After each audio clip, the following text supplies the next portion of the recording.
Class में science. तो आप लोग एसएससी के एग्जाम के लिए 24 फरवरी तक डेट बढ़ी है ऑनलाइन, ठीक है। और पेमेंट के लिए जो होता है 26 फरवरी तक पेमेंट कर सकते हैं। पेमेंट होता है 24 फरवरी तक और सबमिट करने का जो होता है 26 तक माना जाता है, 24 तक पेमेंट के लिए। तो डेट बढ़ी है, साइट नहीं चल रही तो आप लोग फॉर्म भर सकते हैं, ठीक है। चलिए, साइंस की क्लास है। साइंस की क्लास में आपको फिर ध्यान देना होगा एक बातों पर कि साइंस की क्लास जो होता है आपके जितने क्वेश्चन बताए जाएंगे सब उसी क्वेश्चन पे आप बेस पर जो होता है अगर ध्यान से देंगे और क्वेश्चन जो भी समझ में आएगा वो हमसे पूछिए। आपको पूरी तरह से छूटे पूछने के लिए, क्वेश्चन जो भी ना समझ में आए तो अगर ध्यान दे देंगे तो फिर आपका एक क्वेश्चन आज आपका फिक्स होगा, चाहे वो आप यूपीएससी का एग्जाम दें, चाहे आप पीसीएस का एग्जाम दें, चाहे एसएससी का एग्जाम दें, चाहे कोई भी एग्जाम दें। तो कोई चैप्टर से आप बताइए जो आपको पढ़ना है। अच्छा, सर्कुलेटरी सिस्टम बताया, चलिए तो आज हम पढ़ लेते हैं सर्कुलेटरी सिस्टम। सर्कुलेटरी सिस्टम, ठीक, हाँ ठीक है। सर्कुलेटरी सिस्टम के बारे में पढ़ेंगे जिसे कहा जाता है परिसंचरण तंत्र, ठीक है। किसको पढ़ेंगे? परिसंचरण तंत्र। परिसंचरण तंत्र, देखिए मनुष्य में परिसंचरण तंत्र कई होते हैं, बहुत सारे भाग होंगे परिसंचरण तंत्र। परिसंचरण तंत्र का कार्य क्या है? मानव के जो होता है भोज्य पदार्थों के पूरे शरीर तक ले पहुंचाना कार्य करता है ना। ये कई परिसंचरण तंत्र के कई अवयव हैं और ये अलग अलग प्रकार के अवयव माने जाते हैं। परिसंचरण तंत्र में कई अवयव अलग अलग प्रकार के होंगे, जिनमें मुख्य परिसंचरण तंत्र के अवयवों के बारे में अगर बात करेंगे तो सबसे ज्यादा जो होता है परिसंचरण तंत्र की बात करेंगे तो पहला अवयव जो माना जाता है वो आपका ब्लड होता है, जिसे आप कह सकते हैं रक्त, रुधिर, समझ रहे ना, रक्त या रुधिर कह सकते हैं। दूसरे जो परिसंचरण तंत्र के अवयव सबसे मुख्य माने जाते हैं वो आपका हार्ट होता है। देखेंगे पहले समझ जाइए कि हार्ट आप कह सकते हैं हृदय। दूसरा जो परिसंचरण तंत्र का अवयव माना जाता है वो हृदय। तीसरा होता ब्लड वेसल्स बोला जाता है, जिसे आप कह सकते हैं ब्लड वेसल्स, ठीक है। रुधिर वाहिनियां, या आप वाहिनी ना करके आप जो होता है नलिकाएं भी कह सकते हैं, ठीक है, लेकिन वाहिनियां सबसे अच्छी चीज होती है, रुधिर वाहिनियां। तीसरा जो होता है वो लिम्फ होता है, लिम्फ, जिसे आप कह सकते हैं लसिका। ये परिसंचरण तंत्र क्या है? यही शरीर में आपका परिसंचरण करते हैं सारी चीजों का। अब आप देखेंगे इनको बारे में जानेंगे, बस सिर्फ पढ़ेंगे इन चारों। देखिए सर्कुलेटरी सिस्टम परिसंचरण तंत्र सबसे मुख्य चैप्टर होता है। सिर्फ आप ध्यान देंगे, मैं वादा करता हूं आपको एक भी क्वेश्चन एग्जाम में दोबारा पढ़ने की जरूरत नहीं पड़ेगी, आप यही सब समझ जाएंगे। सर्कुलेटरी सिस्टम, रुधिर क्या है? रुधिर तरल पदार्थों का परिवहन करता है। रुधिर का कार्य क्या है? आपके शरीर में रुधिर का कार्य क्या होता है कि ये तरल पदार्थ होते हैं, तरल पदार्थों का क्या करता है? परिवहन करता है। रुधिर का कार्य क्या है? ये तरल पदार्थों का जो होता है परिवहन करता है, ब्लड को क्या करता है? परिवहन करता है। भोज्य पदार्थ, बॉडी पदार्थ, हार्मोन से जो होता है एक तरल संयोजी ऊतक होता है जो पदार्थों का क्या करता है? परिवहन करता है, शरीर में लेकर के जाता है, मतलब उसको पहुंचाने का कार्य करता है ब्लड वेसल्स। हृदय क्या होता है? हृदय जो होता है एक प्रकार का आपका पंप होता है। देखेंगे क्या करता है? एक प्रकार का ये हृदय जो होता है एक प्रकार का आपका पंप होता है। देखिए आपका हृदय धड़क रहा है ना, पंप है वहां पर, देखिए धड़क रहा है, पंप होता है। और एक प्रकार का जो पंप होता है क्या करता है? इसे जब लेकर जाता है, ब्लड जो होता है पदार्थ को लेकर जाता है तो प्रवाह में क्या करता है? तेजी लाता है, दाब उत्पन्न करता है। प्रवाह में जो होता है, प्रवाह में दाब उत्पन्न करता है, कहता है कि जब ये पदार्थों को लेकर के, ब्लड पदार्थों को लेकर जाता है, तो पंप जो होता है उसे क्या करता है, भरता है कि तीव्र गति से लेकर जाओ, अर्थात प्रवाह करता है, अर्थात दाब उसमें उत्पन्न करता है कि ये तीव्र गति से आगे बढ़े। अर्थात पदार्थों की परिवहन लेके जाने पे क्या करता है, पीछे से क्या करता है, प्रवाह उत्पन्न कर देता है, दाब देता है, जिससे ये भोज्य पदार्थ आगे लेकर के चले। रुधिर वाहिनियां ये नलिकाएं होती है, जिससे होकर एक भाग से दूसरे, रुधिर जो होता है एक भाग से दूसरे भाग में जाता है। ठीक है, ये रुधिर वाहिनियां क्या होती है, नलिकाएं होती है। रुधिर वाहिनियां नलिकाएं होती हैं, जो रुधिर जो होता है, रुधिर ये जो ब्लड होता है, इन्हीं से, रुधिर नलिकाओं से जो होता है, एक भाग से दूसरे भाग में जाता है, दूसरे भाग में जाता है। ठीक है, अब यहां देख सकते हैं वीडियो से क्या करता है, एक भाग से दूसरे भाग में जाता है। कैसे, ये रुधिर एक भाग से दूसरे भाग जाने के मार्ग बनाती है कौन, ये नलिकाएं, रुधिर, जिसे ब्लड वेसल्स कहा जाता है। ये नलिकाएं जो होती है, इन्हीं नलिकाओं के माध्यम से जो होता है, ब्लड जो होता है, एक रुधिर का एक भाग दूसरे भाग में जाता है। देखिए, हमने कहा कि परिसर क्षेत्र के आयु समझ जाएंगे तो आपको समझ में आ जाएगा कितने भागों में बांटा गया। अब 1 मिनट में हम आपको साइंस पढ़ा देंगे, समझा देंगे। कोई भी क्वेश्चन रहेगा जो तब आप 30 मिनट समय दीजिए, हमें कोई साइंस का क्वेश्चन नहीं छूटेगा। ठीक है, मतलब यहाँ से परिसर क्षेत्र से, और साइंस की क्लास लेते रहिए। आप यूपीएससी दे दीजिए, चाहे आप पीसीएस एग्जाम दीजिए, आरओ का आ रही है आरओ का दीजिए, सारे एग्जाम के सबसे काफी होगा। ठीक है, तो आप देखिए, ये पंप है, प्रवाह में दाब उत्पन्न कर रहा है, और जो ब्लड जो होता है, ये रुधिर वेसल्स द्वारा जो नलिकाएं होती है, रुधिर एक भाग से दूसरे भाग को क्या करता है, जाता है दूसरे भाग। लसिका क्या होती है, लसिका एक तरल माध्यम होता है। ठीक है, लसिका क्या होती है, एक तरल माध्यम, समझ रहे हैं। लसिका एक तरल माध्यम है जो वाहिनियों, कोशिकाओं के पदार्थों को परिवहन करता है। वाहिनियों में जो होता है, कोशिकाओं को, पदार्थों को परिवहन करने का कार्य करता है। ठीक है, कोशिकाओं को, कोशिकाओं में पदार्थों का परिवहन करता है, परिवहन करता है। समझ रहे हैं, ये लसिका का ये कार्य होता है। अब हमने ये बात करी, एकदम सिंपल सी बात है कि जो परिसरण तंत्र में मुख्य माने जाते हैं, ब्लड है, हार्ट है, और ब्लड वेसल्स है, और लिम्फ। 4 चीजें आप पढ़ेंगे साइंस में। परिसरण तंत्र में हम 2 अभी पढ़ाएंगे, 2 बाद में पढ़ा देंगे, लेकिन 2 भी तो 45 मिनट में खत्म कर देंगे। यहाँ से ज्यादा क्वेश्चन आता है, और सारे क्वेश्चन आपसे पूछे जाते हैं यहाँ ब्लड से।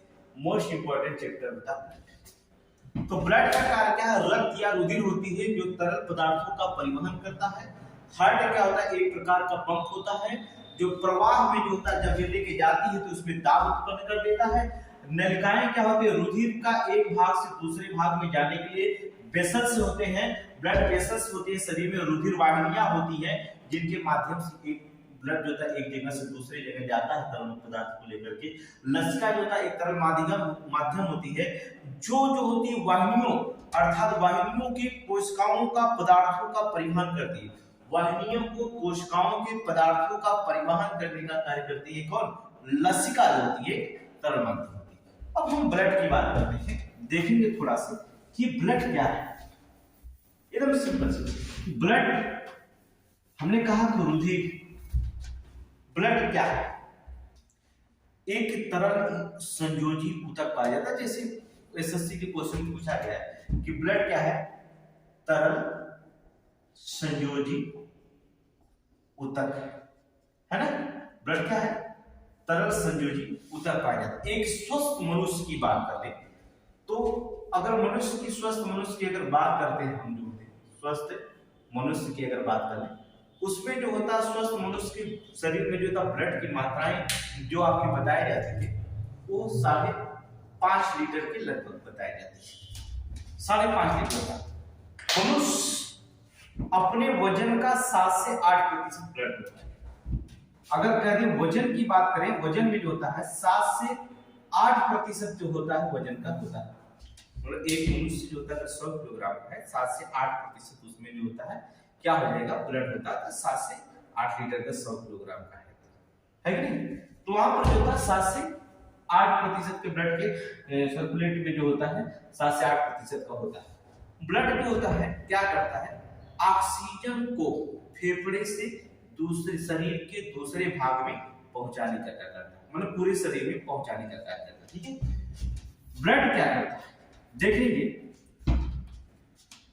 जो ब्लड होता है वो फेफड़े से, यहां से फेफड़े जो होते हैं आपके, जो आपके फेफड़े होते हैं, फेफड़ा ऑक्सीजन को फेफड़े से जोता लेता है, फेफड़े से जो होता है ऑक्सीजन को लेता है और पूरे शरीर में पहुंचाने का कार्य करता है, पूरे शरीर में पहुंचाने का कार्य। समझ गए, ब्लड फेफड़े से ऑक्सीजन को लेकर के पूरे शरीर में पहुंचाता है और भी एक काम करता है कि कार्बन डाइऑक्साइड शरीर के भाग से फेफड़े तक लाता भी। समझ रहे हो, कार्बन डाइऑक्साइड जो होता है, ये जो ब्लड होता है पूरे शरीर से जितने कार्बन डाइऑक्साइड होंगे वो फेफड़े तक ले आएंगे, वहां पर फिर परिसंचरण होगा, अर्थात फेफड़े तक होंगे, फिर वहां कार्बन डाइऑक्साइड शोषण के माध्यम से कार्बन डाइऑक्साइड बाहर निकलते हैं, फिर वहां ऑक्सीजन को लेकर के फिर ब्लड क्या करता है, पूरे शरीर तक ले पहुंचाने का कार्य करता है। ब्लड जो शरीर में जो होता है ऑक्सीजन नहीं पहुंचाता है, और भी पहुंचाता है शरीर में, इसका कार्य होता है फेफड़े से। ब्लड का जो होता है भोज्य पदार्थों को भी पहुंचाता है, अर्थात पोषण पदार्थ जिसे कहा जाता है, भोज्य नहीं कह सकते हैं, पोषण पदार्थ को पहुंचाता है, और भी जो पहुंचाता है भोज्य क्या कहा है, वर्ज्य पदार्थ को भी जो होता है ये पहुंचाता है ना, वर्ज्य पदार्थ जो बाहरी खराब पदार्थ होते हैं वर्ज्य पदार्थ को पहुंचाता है, और हार्मोन्स को भी पहुंचाने का कार्य करता है। सबसे मुख्य चीज होती है ब्लड हार्मोन्स को भी जो था शरीर के एक भाग से दूसरे भाग में पहुंचाने का कार्य करता है, हार्मोन्स। बस ये समझिएगा, ब्लड क्या करता है, स्वस्थ मनुष्य में 5.5 लीटर पाया जाता है, वजन का 7 से 8% ब्लड होता है। ब्लड जो होता है फेफड़े में ऑक्सीजन को लेकर के पूरे शरीर में पहुंचाता है, फिर क्या करता है कार्बन डाइऑक्साइड को जो होता है फेफड़े तक लाता है ब्लड, और फिर क्या करता है शोषण के माध्यम से कार्बन डाइऑक्साइड बाहर निकल जाते हैं, फिर वहां से ऑक्सीजन को लेकर पूरे शरीर में पहुंच जाता है। ब्लड के माध्यम से पोषक पदार्थ पहुंचते हैं, वर्ज्य पदार्थ होते हैं, और हार्मोन्स को भी एक भाग से दूसरे भाग में जो होते हैं पहुंचाने का कार्य करता है, ब्लड करता है। अब हम पढ़ते हैं, हमने कहा कि ब्लड मोस्ट इंपॉर्टेंट चैप्टर होता है। ब्लड में कितने प्रकार के ब्लड के हम बात करके देखिए, ब्लड को पढ़ते समय क्या करेंगे, एकदम सिंपल सी बात, बस आप सब ध्यान रखेंगे साइंस को पूरी तरह से।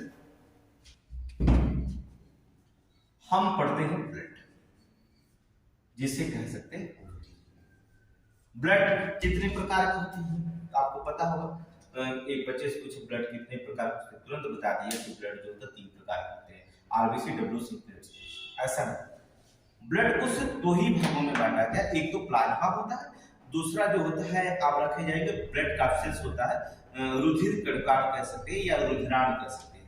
ठीक है, तो दूसरा पार्ट होता है प्लाज्मा। प्लाज्मा ब्लड का 55% भाग प्लाज्मा होता है, याद रखिएगा 55% भाग ब्लड में प्लाज्मा पाया जाता है, जिसे प्लाज्मा हम कह सकते हैं तरल भाग होता है, मैट्रिक्स। ठीक है, प्लाज्मा को कह सकते हैं तरल भाग, है ना, मैट्रिक्स, जो इसमें तरल भाग में मैट्रिक्स में पाया जाता है। दूसरा होता है रुधिराण, रक्त कोशिका, रुधिराण या आप कह सकते हैं रक्त कोशिका, या आप कह सकते हैं ब्लड कॉर्पसेल्स।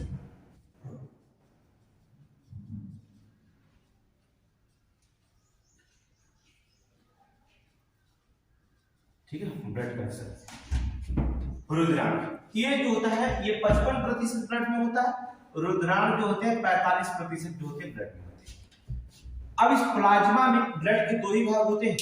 इस प्लाज्मा में देखेंगे आरबीसी, डब्ल्यूबीसी, प्लेटलेट्स से होता है, और रुधिराण के भाग होते हैं। अभी हम आपको बताएंगे, एकदम कंफर्म हो जाएगा, एक भी क्वेश्चन आपका छूटेगा नहीं, ये हमारा वादा, बस ध्यान से पढ़िए।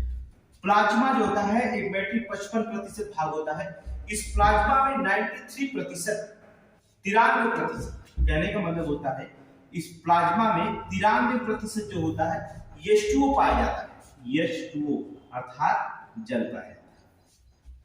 प्लाज्मा में जो होता है 93% H2O होता है, 93% H2O होता है। 6% आपके प्रोटीन्स पाए जाते हैं, 6% आपके जो होते हैं प्रोटीन्स होते हैं, ठीक है, 6% प्रोटीन। इस प्रोटीन में एल्बुमिन कह सकते हैं, ठीक है, एल्बुमिन या एल्बुमिन के और भी हो सकता है, इसमें एल्बुमिन हो सकता है, फाइब्रिन भी होता है, ठीक है, फाइब्रिन, एल्बुमिन, फाइब्रिन और कह सकते हैं ग्लोबुलिन भी होता है, ठीक है, ग्लोबुलिन भी होता है।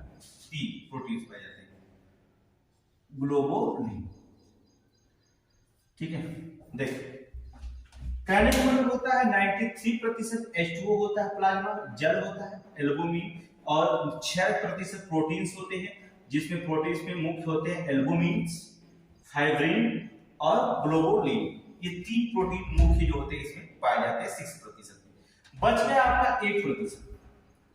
1% जो होता है आपके प्लाज्मा में क्या होता है, 1% में जो होता है आपका ग्लूकोज आ जाता है, यूरिया आ जाती है, ठीक है, ग्लूकोज भी आता है और यूरिया भी आता है, एनर्जी आती है, हार्मोन्स तो 1% में होता है, ठीक है, एनर्जी और जो होते हैं हार्मोन्स, ठीक है, एनर्जी, हार्मोन्स और CO2 भी आते हैं, कार्बन डाइऑक्साइड।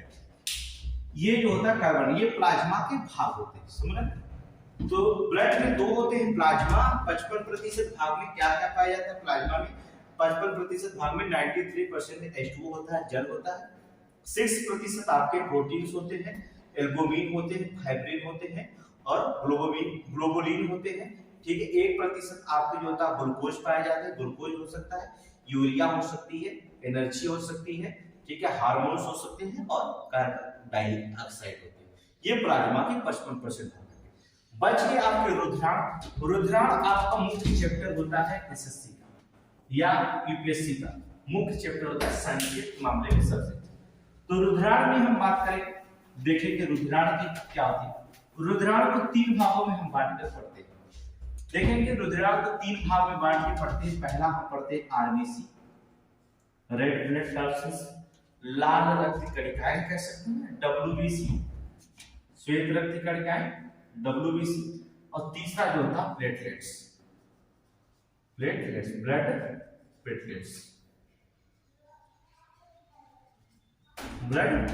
तीसरा आरबीसी को हम इरिथ्रोसाइट के नाम से जाना जाता है, ठीक है। अब क्वेश्चन अलग हो जाएगा, एसएससी में किसे कहा जाता है, आरबीसी को इरिथ्रोसाइट्स बोला जाता है। आरबीसी को क्या कहा जाता है, इरिथ्रोसाइट्स।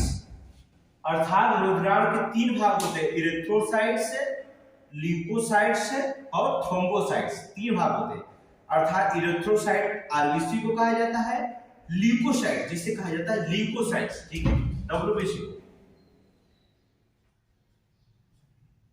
ल्यूकोसाइट्स, ठीक है। और तीसरा ब्लड प्लेटलेट्स को जो होता है थ्रोम्बोसाइट कहा जाता है,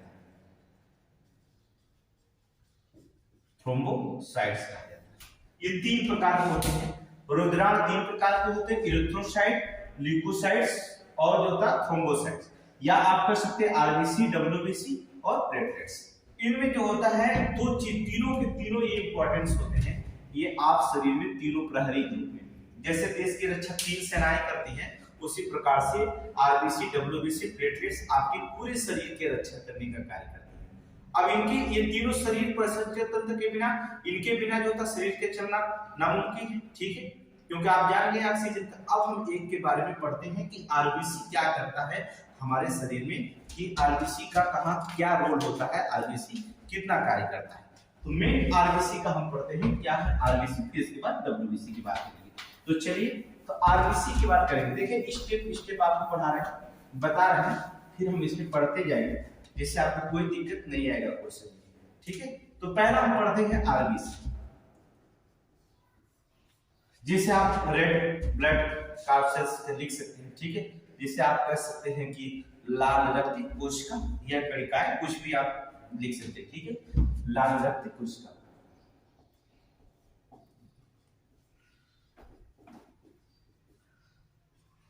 इस आरबीसी का कार्य क्या होता है? आरबीसी किसे ऑक्सीजन को ढोता है, हमने अभी बताया। आरबीसी ही क्या करता है, जो रेड ब्लड कार्टिलेज होता है, रक्त लाल रक्त कणिकाएं जो होती हैं वो क्या करती है, ऑक्सीजन को क्या करती है, ढोता है। ऑक्सीजन को क्या करता है, आरबीसी क्या करता है, ऑक्सीजन का ढोता है। ब्लड का रंग लाल होता है, क्यों लाल होता है, इसकी आगे कहानी हम बताएंगे। इसका निर्माण, आरबीसी का जो निर्माण होता है वो बोन मैरो में पाया जाता है। इसका जो होता है निर्माण, अगर आरबीसी का निर्माण पूछा जाता है, सबसे ज्यादा क्वेश्चन पूछा जाता है आरबीसी कहाँ निर्माण होता है।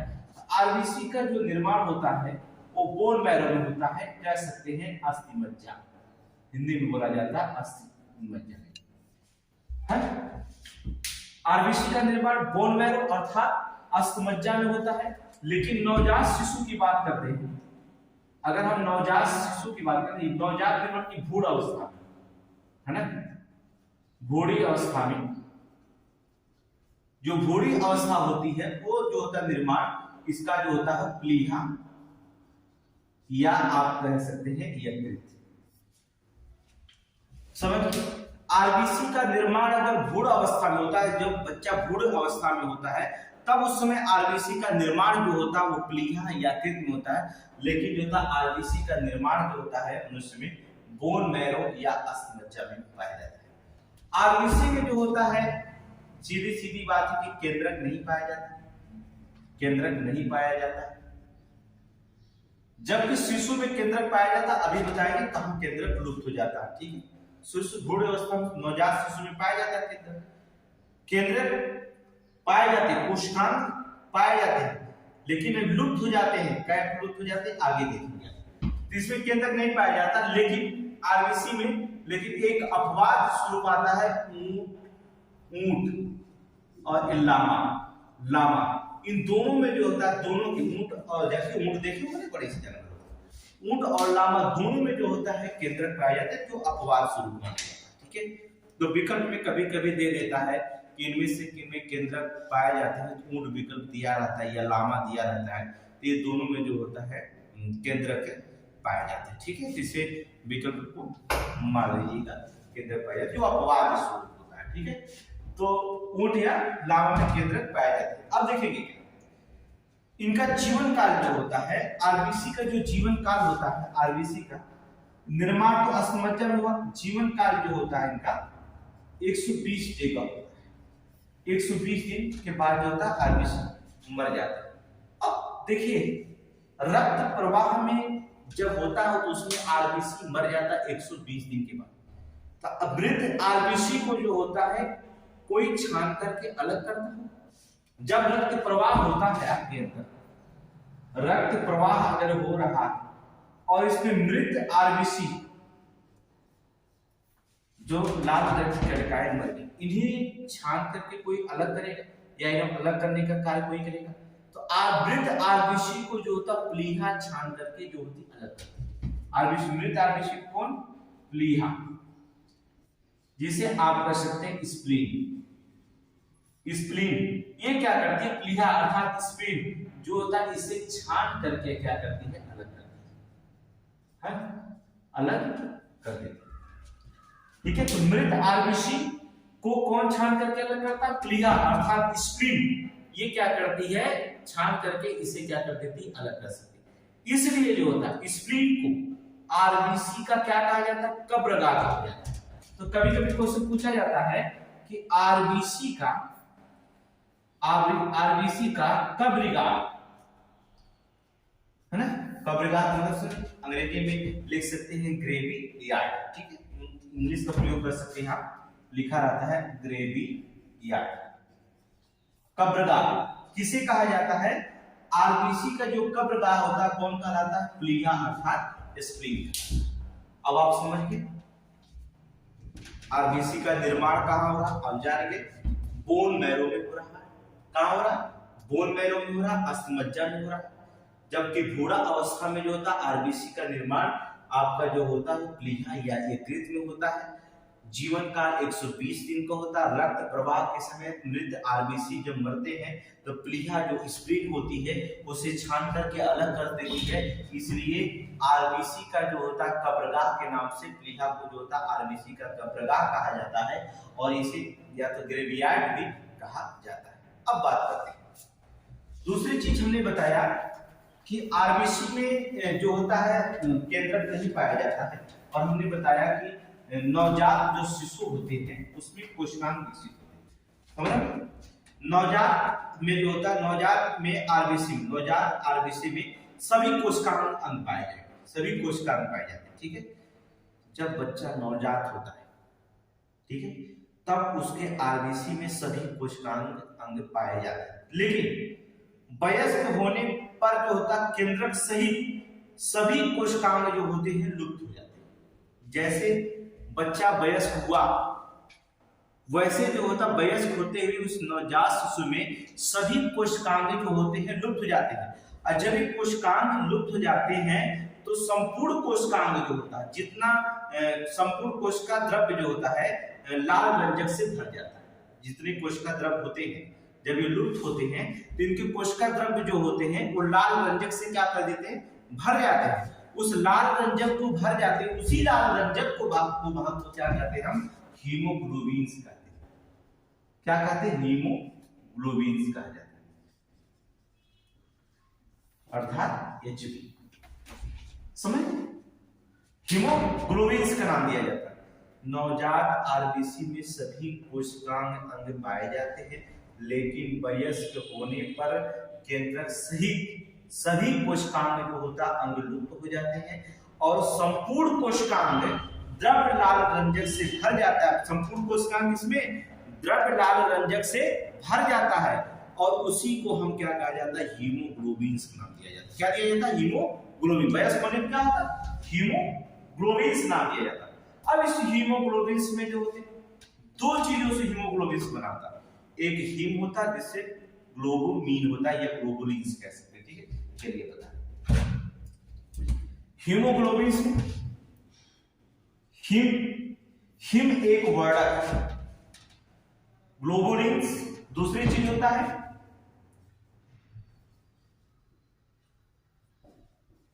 ग्लोबुलिन। देखेंगे ग्लोबुलिन, हमने कहा कि आप ग्लोबुलिन जो होते हैं ये एक प्रोटीन होता है, ठीक है। ग्लोबिन कहा जाता है, या तो कभी कभी ग्लोबुलिन लिखा रहता है तो कोई दिक्कत नहीं है, ठीक है, अंग्रेजी में। तो ग्लोबुलिन जो होता है ये क्या होते हैं, प्रोटीन होती है। क्या होते हैं, प्रोटीन,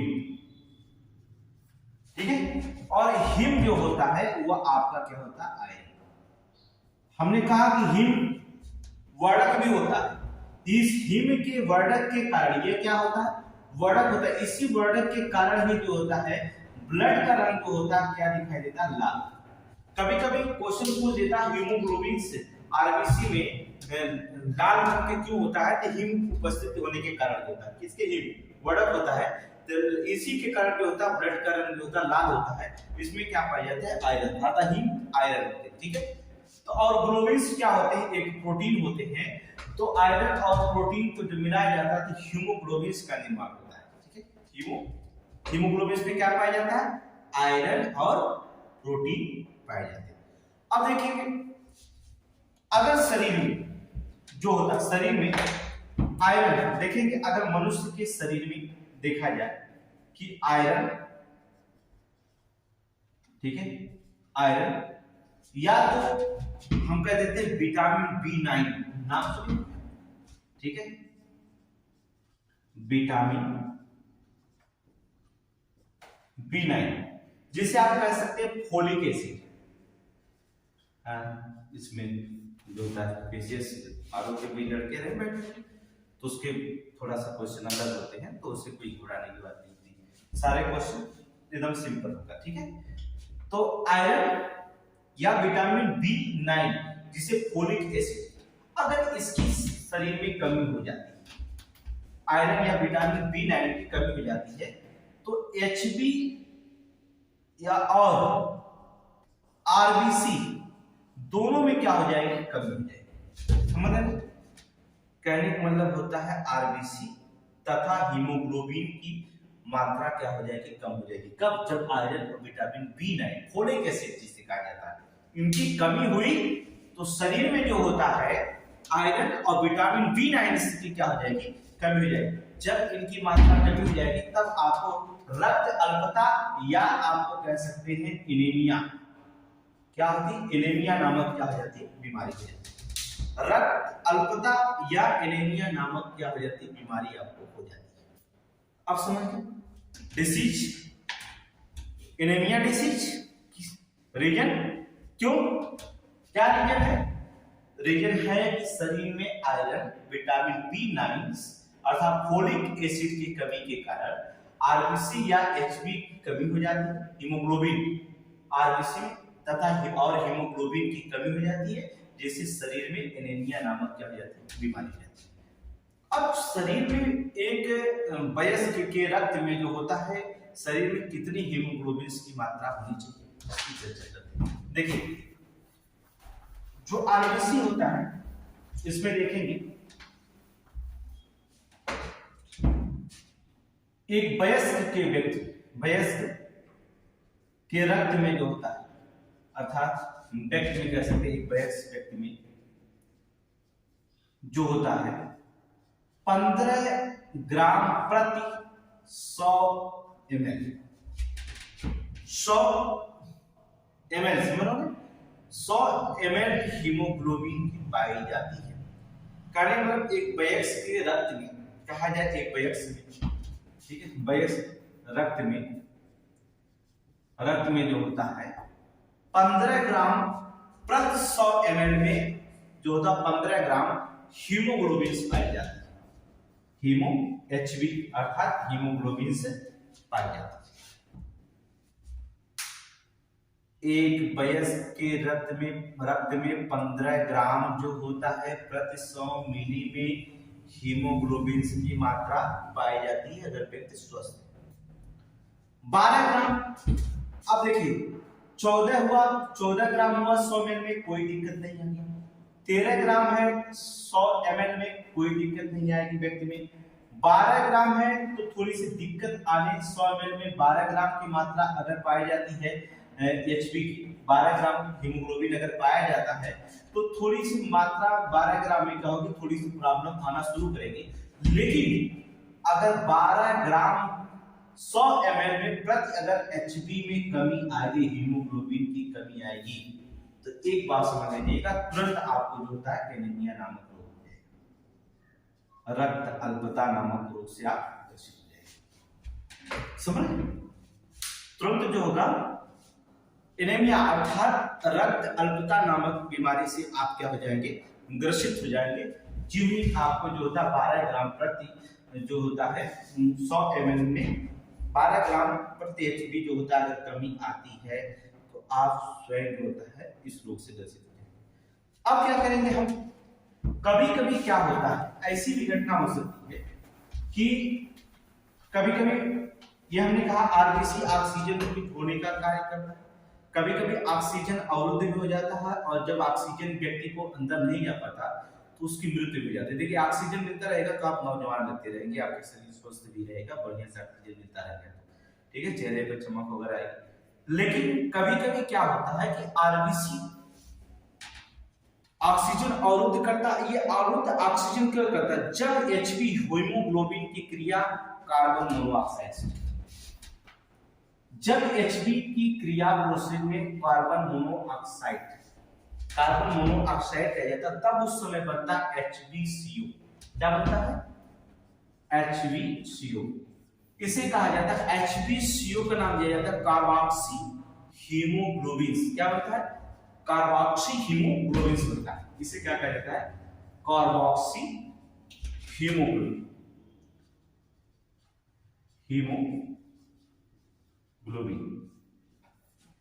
कार्बोक्सी हीमोग्लोबिन क्या है? ये एक प्रकार की आपको बताया गया होगा साइंस की भाषा में, ये अस्थाई यौगिक होता है।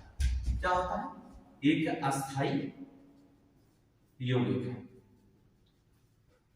कार्बोक्सी हीमोग्लोबिन एक अस्थाई यौगिक हो जाने के कारण जब हीमोग्लोबिन के साथ कार्बन मोनोऑक्साइड की प्रक्रिया होती है तब HbCO कार्बोक्सी हीमोग्लोबिन का निर्माण होता है। और कार्बोक्सी हीमोग्लोबिन जो होते हैं ये अस्थायी यौगिक होते हैं, और जब ये अस्थायी यौगिक का निर्माण कर लेते हैं तो समझिए Hb और RBC, जिसे आप कह सकते हैं ऑक्सीजन की ढोने की क्षमता कम है। जब ये निर्माण होते हैं तो Hb और जो RBC इनको जो होता है, जो ऑक्सीजन लेकर जाते हैं, ऑक्सीजन जो होता लेकर जाते हैं ऑक्सीजन, इनकी ढोने की क्षमता में क्या होती है? कमी है। इनकी ढोने की क्षमता में क्या होती है? कमी आ जाती है। तो Hb अस्थायी यौगिक के निर्माण कार्बन मोनोऑक्साइड के साथ होते हैं। हीमोग्लोबिन के कार्बन मोनोऑक्साइड कार्बोक्सी हीमोग्लोबिन से बन गया, ये एक अस्थायी यौगिक होता है। इसके यौगिक बनते ही क्या करता है कि Hb हीमोग्लोबिन और RBC को जो होता है ऑक्सीजन जो ढोने का कार्य होता है, इनकी ढोने की क्षमता क्या होती है? कम हो जाती है। कभी कभी क्या होता है, इतनी कम हो जाती है कि संभावित होती है व्यक्ति की मृत्यु हो सकती है। व्यक्ति की मृत्यु भी हो सकती है। आप समझ गए क्या कर सकता है? व्यक्ति की मृत्यु भी हो सकती है। किनके कारण? इसी कार्बन मोनोऑक्साइड के Hb के क्रिया के कारण, कार्बोक्सी हीमोग्लोबिन बनने के कारण कभी कभी व्यक्ति की क्या हो जाती है? मृत्यु भी हो सकती है। तो ये होता है आपका RBC। इसका कार्य आप समझ गए। RBC किसका कार्य कर रहा है? NDRF के नौजवान जैसे कर रहे हैं। आप समझ गए। NDRF के जवान देखेंगे नहीं, तुर्की में जो था भूकंप में साथ दिए, ऑक्सीजन लेके गए, वहां पर बचाए, मेडिकल और टीम गई थी। ये सुरक्षा करने का कार्य करे इंडिया। इनका रंग कैसा था? लाल रंग के कपड़े पहने थे इंडिया, देखे होंगे NDRF के जवान। वो क्या करें? शरीर को क्या स्वस्थ बना रहे हैं कि ऑक्सीजन, ये कार्य भी RBC कर रहा है, NDRF भी काम कर रहा है। अभी आप ब्लैक कमांडो देखें, हमारे यहाँ सेनाओं की कमी आई नहीं। अभी आपके शरीर में WBC बेचारा एक ऐसा होगा जो सेना आपके शरीर में सारे रोगों को बचाता है। WBC व्हाइट ब्लड कॉर्पसेल्स जो होता है, श्वेत रक्त कणिकाएं, ये जो होता है कॉर्पसेल्स जो होता है, ये आपके शरीर को बचत करे, मतलब बचाएगा, लड़ेगा। ये सबसे बड़ा कमांडो शरीर का होता है। इसको हम बताएंगे। ये तो अभी NDRF पर कहने का मतलब होता है कि ये भी ऑपरेशन दोस्त के तरह जो होता है, इन्होंने ये सारे दोस्ती निभाए, ऑपरेशन दोस्त की तरह कार्य किया तुर्की में, जैसे सबको होता है। पता है तुर्की के अभियान को बचाने का नाम क्या दिया गया? ऑपरेशन दोस्त। तुर्की भाषा में दोस्त बोला जाता है, इसलिए उसका नाम रखा गया ऑपरेशन दोस्त। तुर्की भाषा में तुर्की को दोस्त कहा जाता है। तुर्की शब्द का अर्थ होता है दोस्त, इसलिए उसका नाम रखा गया ऑपरेशन दोस्त रखा गया। NDRF पढ़े। अब हम पढ़ते हैं WBC। ध्यान रखिएगा WBC मोस्ट इंपोर्टेंट है आपका। क्या होगा WBC? परिसंचरण तंत्र। देखिए WBC की बात बताने की जरूरत नहीं है। WBC श्वेत रक्त कणिकाएं, ये तो आप जानते हैं, इसको पढ़ेंगे कक्षा 9th की क्लास में। यह अवर्डी कोशिकाएं भी कहा, इसे WBC को अवर्डी कोशिकाएं भी कहा जाता है। याद रखिए, इसे जो होता है अवर्डी कोशिकाएं भी कहा जाता है। अवर्डी कोशिकाएं भी कहा जाता है। WBC समझ गए? कौन सी कोशिकाएं कहलाती है? अवर्डी कोशिकाएं कहलाती है। जो WBC होता है इसका कोई निश्चित आकार नहीं होता, लेकिन RBC का एक निश्चित आकार होता था, लेकिन WBC का कोई निश्चित आकार नहीं होता। पहली बात इसकी क्यों होता है, एक चीज याद रखिएगा कि कोई निश्चित, अगर आकार पूछता कैसा होता तो बताइएगा, इसका कोई निश्चित आकार नहीं, एक निश्चित आकार इसका नहीं होता है। और ये इनकी संख्या जो होती शरीर में होती है, जो अगर बता दें इनकी संख्या की अगर आपसे बात करते हैं तो आप बताइएगा 5000 से लेकर के 9000। ठीक है, कहने का मतलब होता है 5000 से 9000 घन मिलीमीटर तक ये पाया जाता है, प्रति घन मिलीमीटर पाया जाता है, प्रति घन मिलीमीटर तक होता है। समझ रहे? कहने का मतलब होता है 5000 से 9000 तक प्रति घन मिलीमीटर तक इनकी संख्या पाए जाते हैं। और इसमें जो होता है, हमने बताया कि आरबीसी में केंद्रक उपस्थित नहीं होता, समझ रहे हैं? हमने बताया कि आरबीसी में केंद्रक उपस्थित नहीं होता, लेकिन डब्ल्यूबीसी में जो होता है, आपको बता दें कि केंद्रक उपस्थित होता है। डब्ल्यूबीसी में केंद्रक की उपस्थिति होती है, आरबीसी में केंद्रक की उपस्थिति, लेकिन इनका जीवन काल जो होता है, आरबीसी का जो डब्ल्यूबीसी का जीवन काल होता है उसका 120 दिन होता है। इनका जीवन काल बहुत से 10 से 13 दिन तक की होता है। कह सकते हैं 7 से 10 या तो कह सकते हैं 10 से 13 दिन तक जो होता है ये क्या कर सकते हैं, जीवित रह सकते हैं। ठीक है, डब्ल्यूबीसी का जीवन काल जो होता है 10 से 13 दिन होता है। अब बता दें कि डब्ल्यूबीसी की संख्या अगर शरीर में अत्यधिक हो गई, याद रखिए कि जो डब्ल्यूबीसी होता है अगर शरीर में जो होता है अत्यधिक वृद्धि होगी, आपके शरीर में अगर अत्यधिक वृद्धि होती है, शरीर में डब्ल्यूबीसी का अगर अत्यधिक वृद्धि होगी तो आपको एक बीमारी बहुत भयानक होगी जिसका नाम कहा जाता है ल्यूकीमिया नामक बीमारी। क्या ल्यूकीमिया? ल्यूकीमिया किसे कहा जाता है? रक्त कैंसर। समझ रहे हैं? देखिए भयानक बीमारी होती है। अर्थात अगर डब्ल्यूबीसी शरीर में अत्यधिक वृद्धि अगर हो जाती है, ज्यादा मात्राएं अगर हो जाती हैं, तो उसमें आपको जो होता है ल्यूकीमिया नामक बीमारी हो जाती है। ल्यूकीमिया किसे कहा जाता है? रक्त कैंसर को ही क्या कहा जाता है? ल्यूकीमिया कहा जाता है। समझ रहे? लेकिन एक बात चीज होती है, अत्यधिक हो गई तो भी बीमारी हो गई, अगर डब्ल्यूबीसी की मात्रा कम हो गई तभी बीमारी हो जाएगी। ठीक है, अगर देखेंगे अत्यधिक हो गया, अगर कमी हो गई, अगर डब्ल्यूबीसी की जो होता है अगर वृद्धि की जगह कमी भी हो गई तब भी हो जाएगी। तब क्या हो जाएगी? ल्यूकोपीनिया नामक आपको बीमारी हो जाएगी। क्या हो जाएगा? ल्यूकोपीनिया। समझ? देखो कहने का मतलब होता है कि डब्ल्यूबीसी शरीर में अत्यधिक वृद्धि होने के कारण जो होता है रक्त कैंसर होता है। ठीक है, रक्त कैंसर होता है, ल्यूकीमिया नामक बीमारी हो सकती है।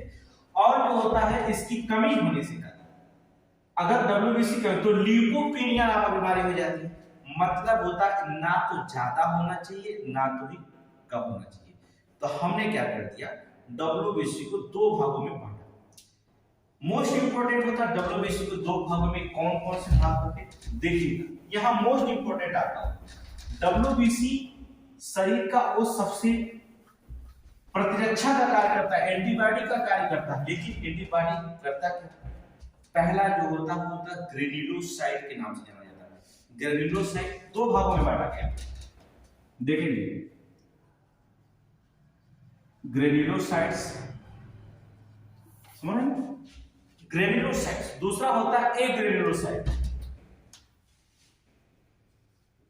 ए ग्रेन्युलोसाइट्स। ठीक है, हिंदी में आप लिख सकते हैं कणिका में कोशिका, अकणिका में कोशिका। चलिए हिंदी लिखिए, कोई दिक्कत नहीं।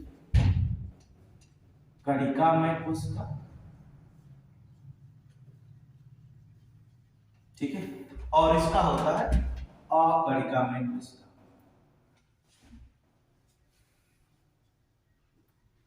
अकणिका में कोशिका। अब देखिए क्या डब्ल्यूबीसी के दो भाग होते हैं, ग्रेन्युलोसाइट्स होता है और ए ग्रेन्युलोसाइट होता है। कणिका में कोशिका होता है और कणिका में कोशिका होता है। डब्ल्यूबीसी हमने कहा ये शरीर का वह भाग होता है, वह ब्लड होता है, इसके बिना अगर ये शरीर में डब्ल्यूबीसी की कमी हो जाए तो ल्यूकोपीनिया नामक बीमारी हो जाएगी। कोई भी बाहर से वायरस आएगा, कोई भी शरीर से कोई भी वायरस बाहर आएगा, अगर डब्ल्यूबीसी आपके अंदर नहीं है तो कोई भी वायरस आएगा, बुखार, छींक वगैरह जो भी आएंगे वो आपके अंदर घुसेंगे और आपके शरीर को नुकसान पहुंचेंगे, आप मार के चले जाएंगे। फिर आप धीरे धीरे कमजोर होंगे, फिर आपकी मृत्यु हो जाएगी।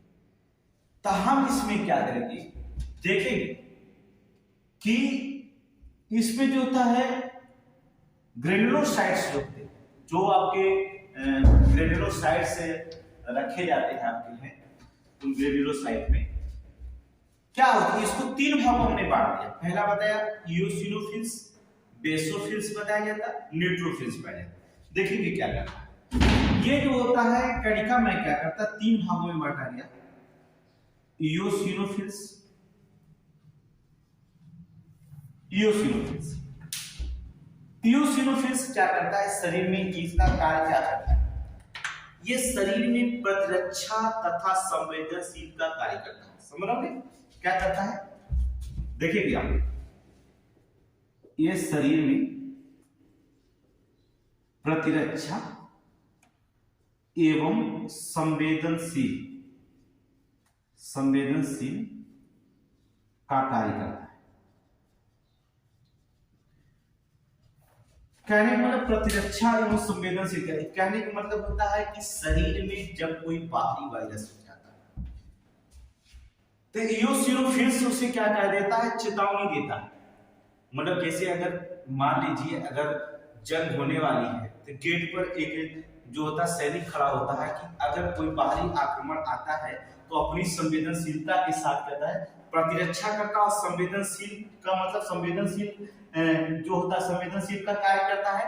इसका मतलब होता है कि जो अंदर सैनिक होते घंटी बजा देता है, घंटा बजा देता है, जिससे सभी लोग जो होते हैं अपने अंदर क्या होते हैं, हथियार लेकर के तैयार हो जाते हैं। तो यही कार्य करता है कणिका करता है इओसिनोफिल्स का, यही कार्य कि शरीर में पहले लड़ेगा, प्रतिरक्षा कार्य करेगा, पर फिर इसके बाद संवेदनशील का कार्य करता है, शरीर को संवेदनशील कार्य करता है, मतलब कि जगा देता है। उसके बाद जब संवेदनशील होती है इओसिनोफिल के बाद, इसके बाद चला जाता है किसके पास, न्यूट्रोफिल्स के पास सूचना पहुंचती है। फिर इसके बाद जो होता सूचना किसको देता है, न्यूट्रोफिल्स। देखिए अब जब प्रतिरक्षा कार्य, जब कोई वायरस आया पहले लड़ा, फिर संवेदनशीलता कार्य करता है, फिर जगाने का कार्य करता है, घंटा बजाया, न्यूट्रोफिल्स एक्टिव हो। अब ये न्यूट्रोफिल्स क्या करता है, जीवाणु तथा अन्य जो बाहरी पदार्थ आते हैं उन्हें क्या करता, मारने का कार्य करता है। ठीक है, शरीर में जीवाणु और अन्य बाहरी पदार्थ, अन्य बाहरी पदार्थों को नष्ट करता है। समझ गए? अभी देखिए, अब जब ये सैनिक अभी गए, सैनिक आए, इस शरीर में प्रतिरक्षा संवेदनशील का कार्य किया, फिर न्यूट्रोफिल्स क्या हुआ, एक्टिव हो गया। कोई बाहरी पदार्थ जीवाणु आ रहा है, कोई भी आ रहा है जीवाणु, जब ये एक्टिव हो गया जीवाणु, तो जीवाणु और अन्य बाहरी पदार्थों का क्या करता, मारने का कार्य करता, अर्थात नष्ट कर देता। मान लीजिए कुछ सैनिक छुपे छुपे अगर महल में घुस भी जाते हैं, आपके शरीर के अंदर प्रवेश भी कर जाते हैं, तो आगे अगर उसका भाई एक ग्रेन्युलोसाइट बैठा है, अब इसको हम बताएंगे इस शरीर में क्या करेगा। इसकी बड़ी भूमिका होती है ग्रेन्युलोसाइट, जो एक ग्रेन्युलोसाइट है अकणिकामय कोशिका है, इसकी भी क्या करता है, तो जो बचे हैं किसी तरह शरीर में अगर पहुंच भी जाते हैं तो सबसे घातक कमांडो ये रहेगा। ठीक है, अकणिकामय कोशिका रहेगी जो अब उनको मारने का कार्य करेगी, बचने का कोई चांस नहीं होगा। बच गए तो बहुत दिनों तक तड़पेंगे उसमें रह करके। ये कार्यकर्ता एक ग्रेन्युलोसाइट का कार्य करता है। तो क्या करता है शरीर में, इओसिनोफिल्स से ये शरीर की प्रतिरक्षा और संवेदनशील का कार्य करेगा। जब ये कार्य, जब सेनाएं इसे जगा देती है शरीर में, तब न्यूट्रोफिल्स एक्टिव हो जाता है और जीवाणु और अन्य बाहरी पदार्थों को क्या कर देता है, नष्ट करता है। किसी कारणवश आपके शरीर में कोई जीवाणु और क्या करेंगे, बाहरी पदार्थ जब चले भी गए छुपे छुपे, तो एक ग्रेन्युलोसाइट का कार्य दो होता है, एक लिम्फोसाइट होता है, दूसरा मोनोसाइट। लेकिन कणिका में ग्रेन्युलोसाइट का तीन भाग होते हैं, इओसिनोफिल्स, न्यूट्रोफिल्स। न्यूट्रोफिल्स जो होते हैं, तीसरा एक जो होता भाग होता है बेसोफिल्स होता है। तीसरा भाग जो होता है बेसोफिल्स होता है। ठीक है, ये बेसोफिल्स क्या है, ये एलर्जन के संपर्क में आते ही, जब एलर्जी जानते हैं, एलर्जन के संपर्क में आते ही बेसोफिल्स जो होता है हिस्टामिन को स्रावित करता है। क्या करता है, हिस्टामिन। ठीक है, हिस्टामिन कई बार क्वेश्चन पूछा गया है, ये क्वेश्चन बहुत इंपॉर्टेंट है, याद रखिएगा, भूलना नहीं है। हमने बताया कि एसएससी के एग्जाम हो या बीसीएस के एग्जाम, याद रखना कोई भी एक क्वेश्चन आपको छोड़ना नहीं, जो नहीं समझ में आए आप पूछ सकते क्लास के बाद, ठीक है, सारे क्वेश्चन आपको बता दें, कोई क्वेश्चन आपको छोड़ना ही नहीं, ठीक है। तो बेसोफिल्स जो होता है, जो एलर्जन के संपर्क में आते ही बेसोफिल्स क्या आता है, हिस्टामिन, समझ रहे हैं, हिस्टामिन जो होता है स्रावित करता है, जब हिस्टामिन को स्रावित करता है जिससे आपको क्या हो जाती है, एलर्जी हो जाती है। इसी हिस्टामिन के स्रावित होने से व्यक्ति के अंदर क्या हो जाती है, एलर्जी होती है। क्या होती है, एलर्जी होती है। हिस्टामिन स्रावित करता है व्यक्ति के अंदर क्या होती है, एलर्जी हो जाती है। इस एलर्जी और भी हो सकती है, एलर्जी हो जाती है, राइनिटिस और दमा का लक्षण भी इसके कारण हो सकता है। राइनिटिस कौन सा बीमारी, राइनिटिस और दमा, देखेंगे, और दमा के जो होते हैं लक्षण भी दिखने लगते हैं, इसके कारण हिस्टामिन स्रावित होता है। तो बेसोफिल्स में क्या होता है कि एलर्जन में संपर्क आते ही बेसोफिल्स हिस्टामिन स्रावित करता है, ठीक है। ये जब हिस्टामिन स्रावित करता है तो जो क्या होता है, जिससे आपको एलर्जी हो जाती है, और राइनिटिस और जो होते हैं दमा के जो होते हैं, राइनिटिस और दमा के कुछ लक्षण भी आपको दिखाई देने लगते हैं बेसोफिल्स। हमने बताया तीन चीज, देखें क्या कि ग्रेनुलोसाइट जो होता है कणिकामय कोशिका में इओसिनोफिल्स, नेट्रोफिल्स और बेसोफिल्स पाए जाते हैं। ये शरीर में प्रतिरक्षा संवेदनशील का कार्य करता है। हमने कहा कि कोई दुश्मन आया शरीर के अंदर, ये क्या करता, पहले उसकी रक्षा, उससे लड़ेगा, फिर घंटा बजाएगा, आगे संवेदनशीलता अपनी दिखाएगा, तब तक कि न्यूट्रोफिल्स तैयार हो जाएगा, फिर ये सेना लेकर के क्या करेगा, जीवाणु और बाहरी जो सेना आए हैं जो दुष्ट प्रवृत्ति के हैं, उन्हें जीवाणु किसे कहा जाता है, जीवाणु, उनके कीटाणु सबको नष्ट करेगा, बाहरी पदार्थों को भी क्या करेगा, नष्ट करके बाहर फेंकेगा। अगर फिर इसके बाद अगर किसी कारण से जो होता अगर बच गए तो आगे हमारा बचा है एक ग्रेनुलोसाइट्स जो होता है कणिकामय कोशिका होती है, जो दो प्रकार की होती हैं। अब ये जो बचे हुए हैं यहां पर जाएंगे तो वो क्या करेंगे, देखिए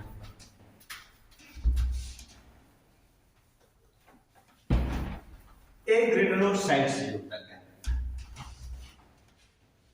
कणिकामय कोशिका, ये देखिए कणिकामय कोशिकाएं जो होती हैं इनका निर्माण जो होता है लसिका ग्रंथियों में। पहले जान लीजिएगा कि कणिकामय कोशिका जो होता है एक ग्रेनुलोसाइट का निर्माण जो होता है लसिका में होता है, लसिका ग्रंथि में होता है, या कह सकते हैं इनका निर्माण जो होता है लसिका ग्रंथि में होता है। थोड़ा सा कभी कभी क्वेश्चन पूछ देता है तो बताना पड़ता है आपको, कोई क्वेश्चन ना छूटे, आपको जो भी मन में क्वेश्चन है आप पूछ सकते हैं। क्वेश्चन पूछने के पूरे क्लास में जो होता है पूरा छोटे, जो क्वेश्चन आपको समझ में आए आप पूछ सकते हैं, ठीक है। एक ग्रेनुलोसाइट जो होता है इसका निर्माण जो होता है लसिका की ग्रंथियों में होता है, कहने का मतलब लसिका ग्रंथियों में होता है। ये जो होता है इनका केंद्रक बड़ा होता है, समझ लो, और पिंड का बना होता है, ठीक है। केंद्रक बड़ा और एक पिंड का बना होता है, एक पिंड का बना केंद्रक होता है, ठीक है। कहने का मतलब होता है जो एक केंद्रक होता है, एक केंद्रक होता है जो पिंड का बना होता है, ठीक है। एक पिंड का बना होता है, ध्यान रखिएगा, वन पिंड का बना होता है। तो एक ग्रेनुलोसाइट दो प्रकार के होते हैं। हमने कहा कि अगर वायरस बच भी जाए तो दो और भी प्रहरी के रूप में, सबसे बड़े कमांडो के रूप में कार्य करते हैं। पहला कमांडो के जो रूप कार्य करता है, हमने बताया एक लिम्फोसाइट होगा आपके शरीर में, ठीक है, लिम्फोसाइट्स, और दूसरा होगा मोनोसाइट्स। ये दो प्रहरी सबसे कमांडो, समझ लीजिए कि आपके सबसे मुख्य कमांडो जो होंगे ये है गरुड़ कमांडो, समझ रहे हैं, खूंखार कमांडो, कोबरा, ये दोनों हैं। अब इससे कोई दुश्मन तो बचने का चांस ही नहीं बनता है।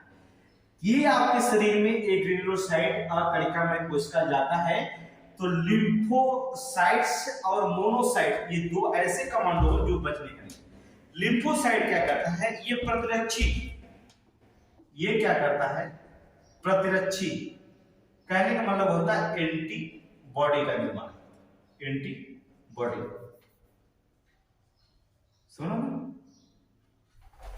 प्रतिरक्षी एंटीबॉडी जो होता है एंटीबॉडी को बनाता है, ठीक है, एंटीबॉडी को बनाता है। और एंटीबॉडी को बनाता हो और उनकी जो होता है बनाकर उनकी वृद्धि करता है और उत्तेजित करता है, उनकी वृद्धि को क्या करता है, उत्तेजित करता है, उनकी वृद्धि को उत्तेजित करता है, उत्तेजित करता है। अब ध्यान दीजिए, जो लिम्फोसाइट है ये प्रतिरक्षी था, एंटीबॉडी बनाता है, शरीर में एंटीबॉडी का निर्माण करता है, बनाता और उनकी वृद्धि भी करता और उत्तेजित भी करता। कोई भी अगर वायरस आया अंदर घुस भी गया तो T4 लिम्फोसाइट जो होगा उसे एक ऐसा सुरक्षा कवच का घेरा बनाएगा कि दुश्मन जो होगा ये क्या करेगा, ऐसा सुरक्षा एंटीबॉडी अर्थात आपके शरीर में एंटीबॉडी बनाता है, ऐसा मजबूत घेरा बनाएगा, इसको भेदना बड़ी बस की बात नहीं बनाता है और उसकी वृद्धि में क्या करता है, उत्तेजित करता है।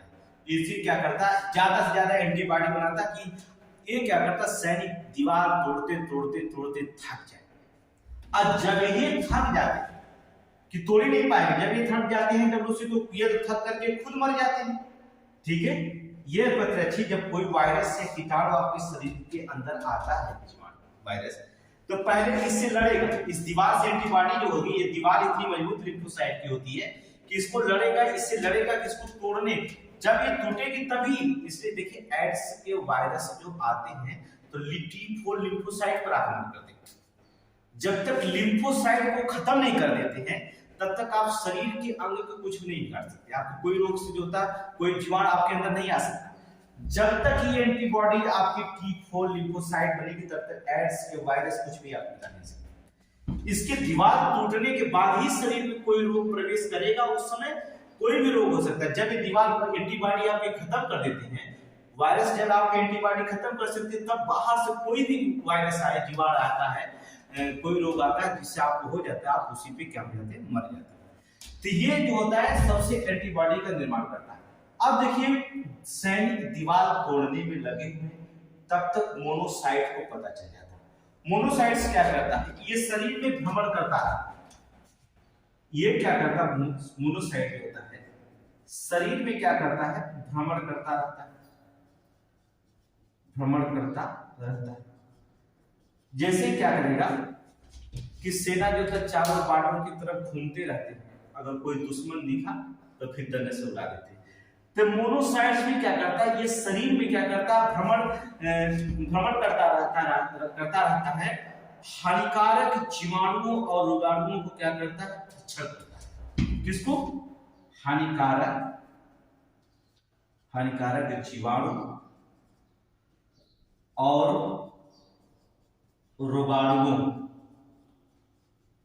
रोगाणुओं का